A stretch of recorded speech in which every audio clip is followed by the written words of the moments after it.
पुराने ज़माने से काम कर रही है। ट्रे उसके हाथ से खींचते हुए बोला, अम्मा आप जाइए, आराम कीजिए, यहाँ स्टाफ है ना। काम वाले जैसे लहजा उसके शब्दों में साफ था। भले उसने शब्द नहीं कहा, पर तिरस्कार उसकी आवाज़ से टपक रहा था। माया के कदम लड़खड़ा गए। दिल में जैसे ही किसी ने तेज चाकू घोंप दिया हो। उसने सिर झुका लिया और चुपचाप पलटकर रसोई में लौट गई। रसोई का दरवाज़ा धीमे से बंद हुआ और बाहर की शोर शराबे वाली दुनिया अचानक किसी खाई की दुरस्त प्रतिध्वनि जैसी लगने लगी। मेहमानों की हंसी, ग्लासों की टकराहट, संगीत की लहरें, सब कुछ माया की सुनने की क्षमता से बहुत दूर चला गया था। उसने ट्रे को धीरे से नीचे रखा और दीवार का सहारा लेकर ज़मीन पर बैठ गई। दिल की धड़कनें जैसे किसी भारी हथौड़े के नीचे दब रही थी। आंखों में आंसू भरे हुए थे, पर गिर नहीं पा रहे थे। एक माँ का दिल टूटा था, मगर उसे रोने तक की अनुमति नहीं थी। जैसे रोने की हिम्मत भी थकान में डूब गई थी। वह खुद से पूछने लगी, क्या यही दिन देखने के लिए मैंने अपने सपनों को जला जला कर राख कर दिया था? बाहर की चमक उसके अंदर के अंधेरे को और गहरा कर रही थी। दीवारें भी जैसे उसकी खामोशी को सुन रही थी। उधर पार्टी खत्म होने लगी। मेहमान एक एक करके गाड़ियों में बैठे और चमचमाता बंगला खाली होने लगा। नंदिनी की आवाज़ अब हल्की चीड़ के साथ हवा में गूंज रही थी। आरव, आगे से ध्यान रखना, इस तरह की चीज़ें हमारे इमेज खराब कर देती है। आरव ने सिर हिलाया। हाँ, अगली बार ऐसा नहीं होगा। उन दोनों के लिए यह बस एक एम्बैरेसमेंट थी, पर माया के लिए यह दिल की नसों पर चलने वाली तेज छुरी थी। रात के सन्नाटे में जब पूरा बंगला सो गया, माया सर्वेंट क्वार्टर में बैठी छत को देखती रही। कमरे की दीवारें पुराने पोस्टरों से ढकी थी, जिसमें कई आरव के स्कूल प्राइज, कहीं कॉलेज की तस्वीरें लगी थी। हर तस्वीर में वही लड़का, सपनों से भरी आंखें, हाथों में किताबें, चेहरे पर मुस्कान।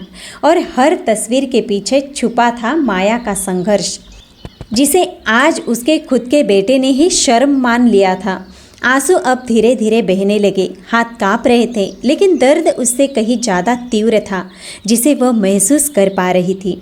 शायद मैं सच में उसके लिए बोझ बन चुकी हूँ। यह विचार उसके सीने में बरसों से जमा साहस को चीरता हुआ निकल गया।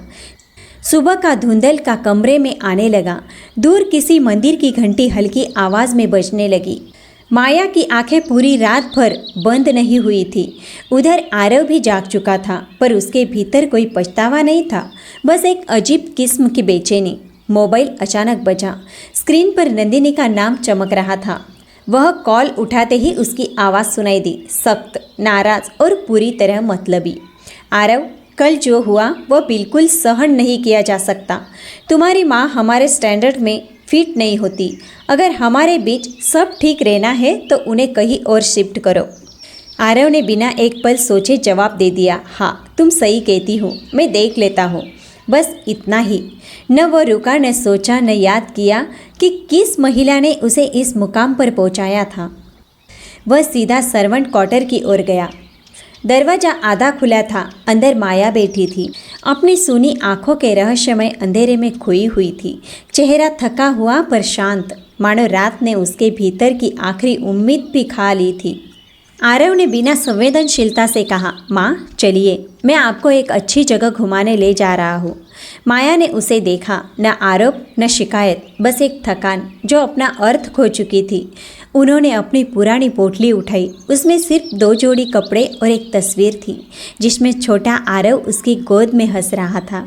वह तस्वीर माया की दुनिया थी, बाकी सब अब बेमानी। आरव ने उन्हें कार की पिछली सीट पर बिठाया और गाड़ी पार्क बाईपास से बाहर ले गया। रास्ते भर माया चुप थी। वही सिर्फ सड़क के दोनों ओर भागते पेड़ों को देखती रही, जैसे वो पेड़ भी उनसे विदाई ले रहे हो। कुछ देर बाद कार एक बड़े सफ़ेद रंग की इमारत के सामने रुकी। बोर्ड पर लिखा था, नवयति वृद्धाश्रम, जीवन के संध्या क्षणों का निवास। माया के हाथ ठंडे पड़ गए।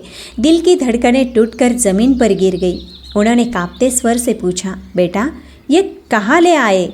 आरव ने बिना आंख मिलाए कहा, माँ यही आपके लिए सबसे सही जगह है। यहाँ आपकी उम्र के लोग हैं। मैं व्यस्त रहता हूँ, आपकी देखभाल नहीं कर पाऊँगा।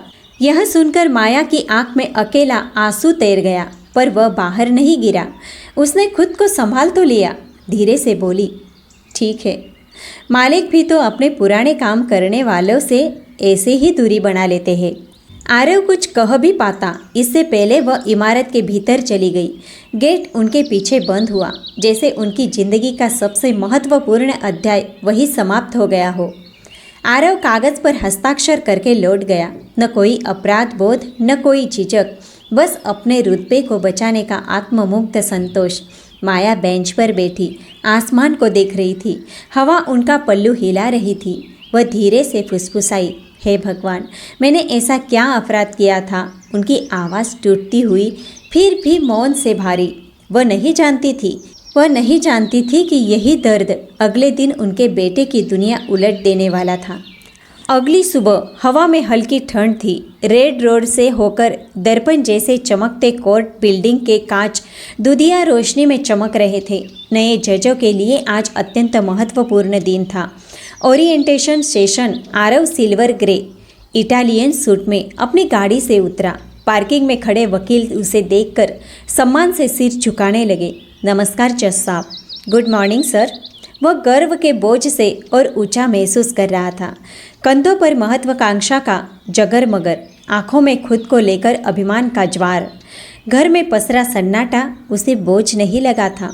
न माँ की पुकार, न कोई शिकायत, बस एक निर्विघ्न मौन जिसे उसने अपनी तरक्की का सुगंधित पर्दा समझ लिया। कोर्ट के विशाल गलियारे से होते हुए वो मुख्य हॉल में पहुंचा।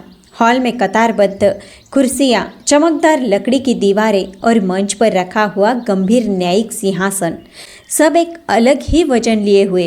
कुछ वरिष्ठ वकील आपस में धीमी आवाज़ में चर्चा कर रहे थे। आज नई चीफ जस्टिस पदभार ग्रहण करेगी। सुना है बहुत कठोर अनुशासन वाली है, बेहद तेज दिमाग। नाम क्या बताया आपने? जस्टिस माया रघुवंशी। लगता है दूसरी स्टेट से आई है। आरव को यह नाम सामान्य लगा। उसने मन ही मन सोचा, कोई भी हो, मुझे क्या फ़र्क पड़ता है, मैं भी तो अब जज हूँ। जब नए जजों को बैठने के लिए पहली कतार में बुलाया गया, आरव सबसे आगे जाकर बैठा। उसे लगा कि उसकी सफलता आज सबके सामने चमकेगी। वह खुद को उस पल का स्वामी समझ रहा था। तभी कोर्ट मास्टर की ऊंची और सख्त आवाज़ गूंजी, सावधान, माननीय न्यायमूर्तियों का आगमन। पूरा हॉल एक साथ खड़ा हो गया। दरों का बड़ा फ्रेम खोला गया और 3 न्यायाधीश अंदर आए, 2 पुरुष और बीच में एक महिला जज। और उसी क्षण आरव का शरीर मानो पत्थर का हो गया। सांस किसी अदृश्य हाथ ने पकड़ ली हो। मंच पर खड़ी वह महिला कोई और नहीं, उसकी माँ माया तिवारी थी। नव नियुक्त चीफ जस्टिस माया रघुवंशी। वही चेहरे की गहराइयाँ, वही शांत आंखें, वही जुड़ा हुआ व्यक्तित्व, पर आज उनमें एक अजनबी ठंडक थी। न कोई अपनापन, न कोई नाराज़गी, बस एक ऐसी दृढ़ता जिसमें किसी भी प्रकार का संबंध अपना महत्व खो देता है। आरव की नज़रें जहाँ फंस गई थी, वहाँ से हट ही नहीं पा रही थी। कल ही जिसे वह वृद्धाश्रम में छोड़ आया था, आज वही महिला राजस्थान उच्च न्यायालय की सर्वोच्च कुर्सी पर विराजमान थी। उसके शरीर में कंपकपी दौड़ गई, माथे पर पसीने की बूंदें उभर आई, हृदय की धड़कनें कानों में हथौड़ों की तरह बजने लगी। पीछे बैठी नंदिनी भी स्तब्ध थी। उसने चीफ जस्टिस को देखा, फिर आरव के चेहरे को। बिना कुछ कहे उसके चेहरे पर घृणा फैलने लगी। कार्यक्रम शुरू हुआ। रजिस्ट्रार एक एक नए जज का परिचय पढ़ रहा था। जब वह आरव पर पहुंचा, उसने स्पष्ट आवाज में कहा, अब हम नए नियुक्त सिविल जज आरव तिवारी का परिचय प्रस्तुत करते हैं। माया ने पहली बार अपने सामने रखे दस्तावेज से सिर उठाया। उनकी आंखें सीधे अपने बेटे की आंखों से टकराई। उन निगाहों में न माँ थी, न कोई टूटन, न कोई आंसू, सिर्फ एक निष्पक्ष, कठोर, अटल न्यायाधीश। वह नज़र आरव की आत्मा को चीर गई। वह एक पल भी उसे सहन नहीं कर सका। उसने तुरंत अपनी नज़रें झुका ली। कार्यक्रम समाप्त होने पर लोग मंच के आगे जमा होने लगे। आरव अपनी सीट पर जमे हुए पत्थर की तरह बैठा था। न होठ हिल रहे थे, न हाथ उठ पा रहे थे। उसके भीतर का गर्व किसी राख की तरह बिखर चुका था।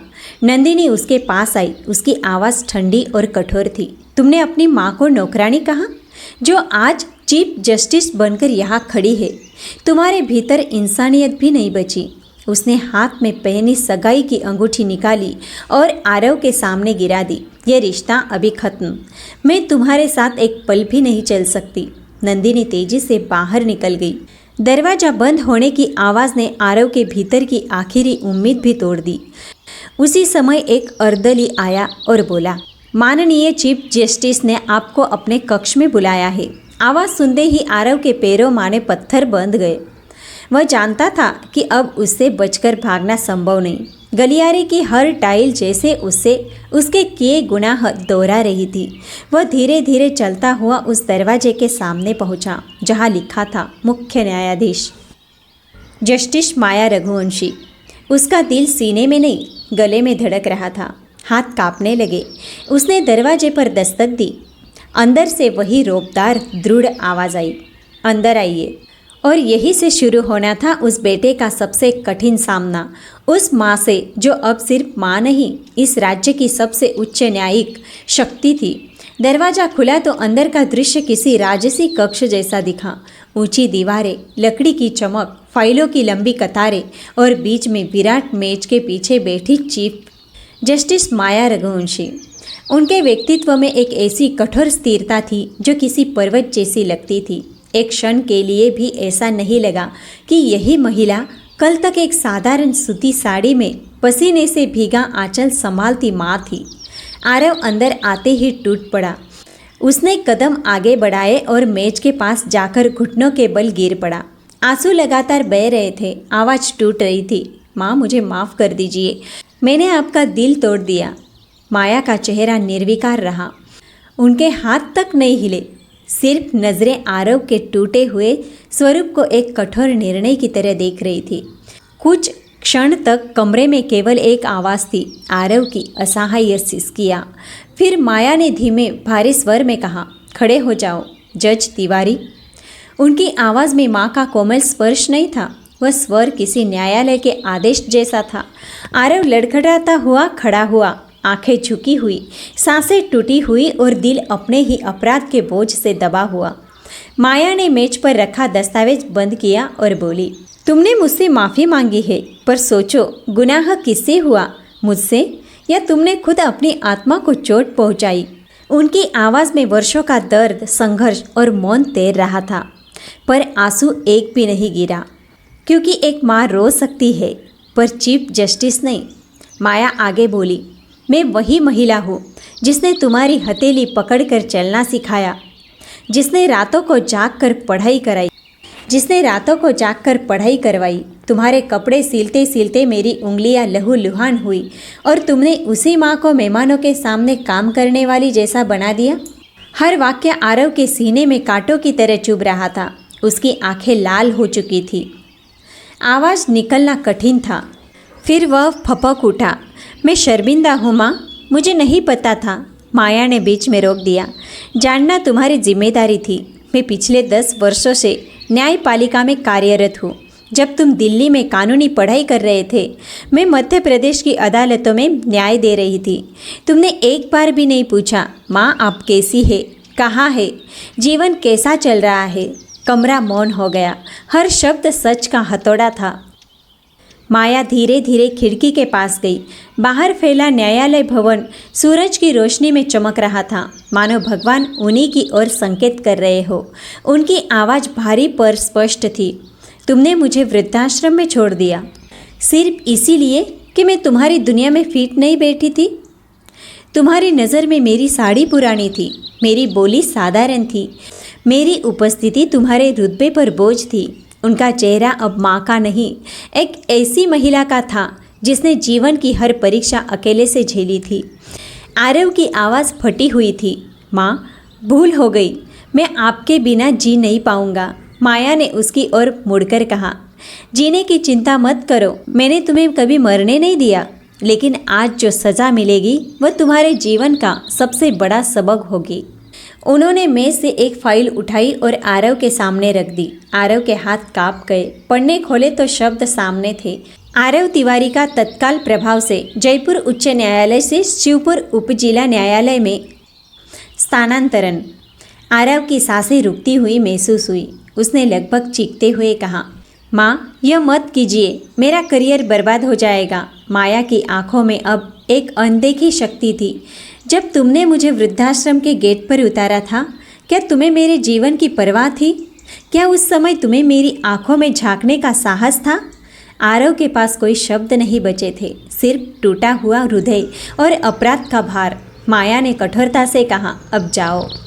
शिवपुर की मिट्टी से तुम्हें इंसानियत की गंध मिलेगी। वहाँ उन लोगों के बीच काम करो जिनके झोपड़ों में सम्मान रहता है।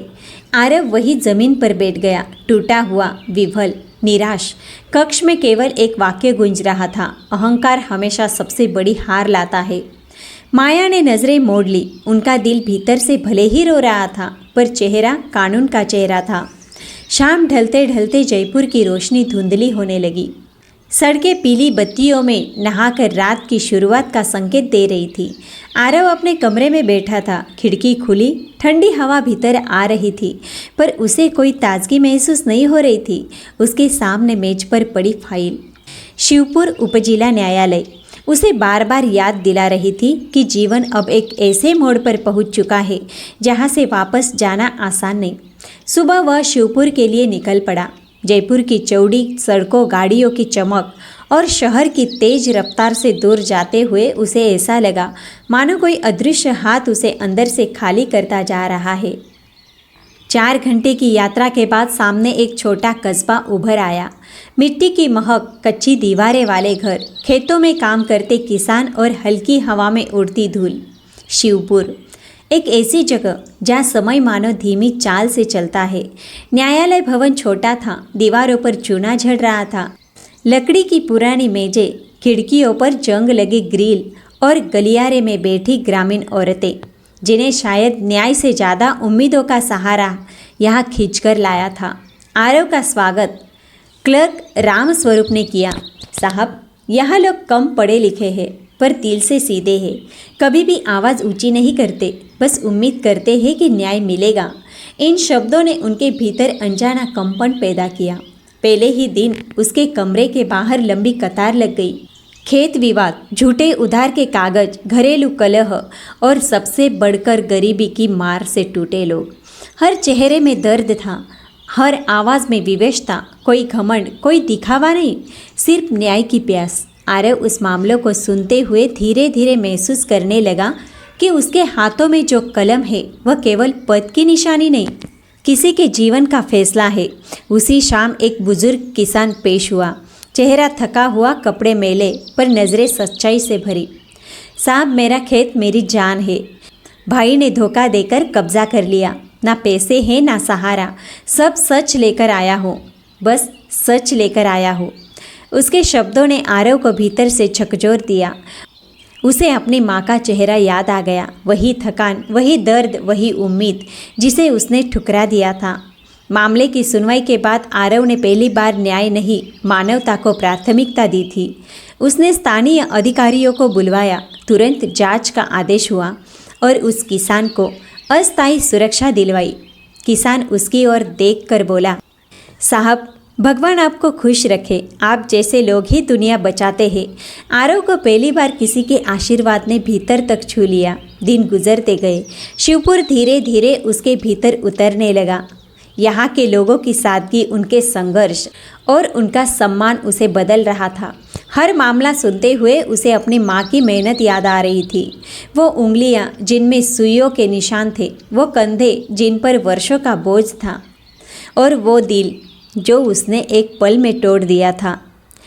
एक रात उसके मन ने कहा, तुम माँ के सामने अपराधी हो, उनके बिना तुम्हारी पहचान अधूरी है। उसकी आंखों में आंसू भर आए। वह देर रात अपनी कुर्सी से उठा और बाहर खुले आकाश को देखता रहा। हवा में कहीं माँ की आवाज़ तैर रही थी, मैं तुम्हें हमेशा संभालूंगी, चाहे तुम कितना भी गिर जाओ। अगली सुबह वह जयपुर लौट आया।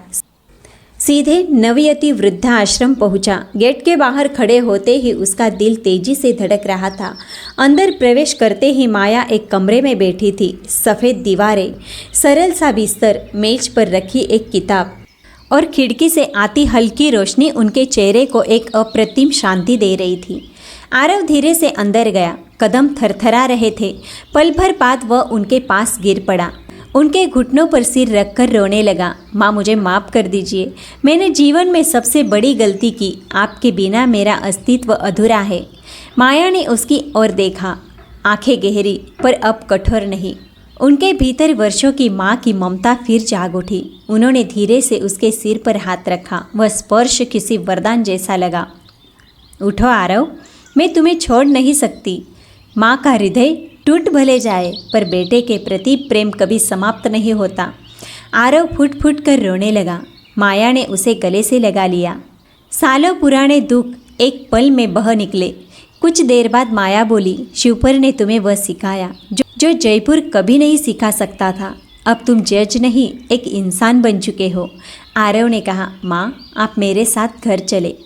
माया मुस्कुराई, अब घर वही होगा जहाँ तुम मुझे सम्मान दोगे।